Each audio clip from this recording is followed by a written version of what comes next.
16 তারিখ থেকে সরকারি ছুটি হওয়ার কারণে মানে গত রাতে থেকে কিছু বেশ যাত্রী ঢাকামুখী, ঢাকা থেকে ঢাকার বাইরে যাত্রীগুলো যাওয়া শুরু করছে। এখানে কল্যাণপুর থেকে না হলে প্রতিদিন লক্ষ লক্ষ যাত্রী এখন যাবে। এখন মূল সমস্যাটা হচ্ছে আমাদের এক হলো তেলের ক্রাইসিস।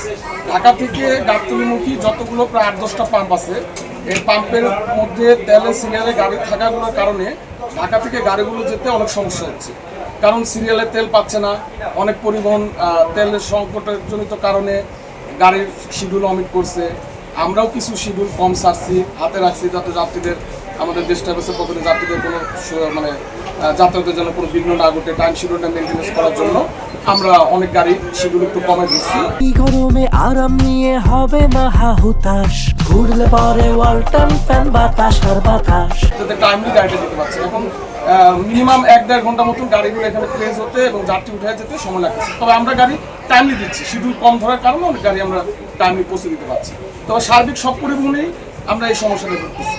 পাম্পে তেল নেওয়ার জন্য যাত্রী প্লেস করে এখানে যাত্রী উঠানামা, নানা রকম সমস্যায় অনেক যাত্রীর চাপ, গাড়ির চাপ, লোকালয় সব বের হচ্ছে, নানাবিধ একটু আমরা আর কি খুব ভীষণ